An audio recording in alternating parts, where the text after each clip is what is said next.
we did computerized pattern making in there, and I made them do a group project, and I would prescribe basically the target market.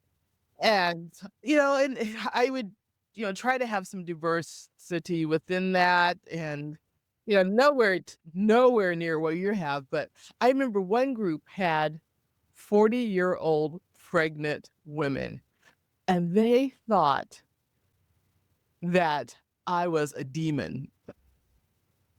Kidding. For just assigning that to them. How dare Oh, you I give us mean, one student stood up in the computer lab and yelled at me and asked me, and I wasn't even 40 at that time. Why are you doing this? Is it because you want to have a child at 40? That's like,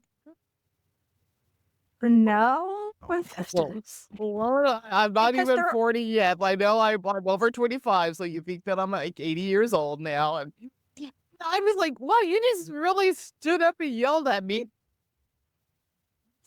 yeah, that's the same reaction I got when I first started doing it. They were like, how dare you make us not look at, young, rich, consumers. I'm like, because there's a whole lot more out there than young, rich consumers, man. And this not needy young rich can that's not it. So if you want to eat, They're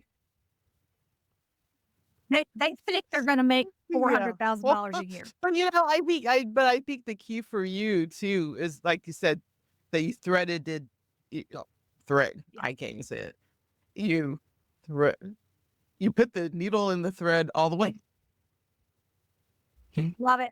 I think Love it.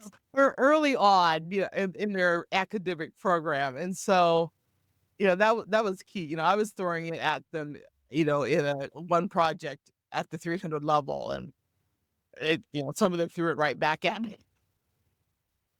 Right, exactly. Yeah, exactly. And it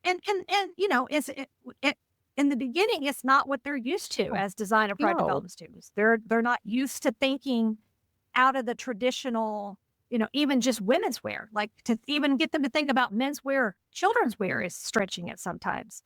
So, I mean, I can understand that, but and not everybody, not all the students are sold on it, but the majority of them realize benefit of what they get out of doing it because they're forced to think about a consumer in a way that they just never had to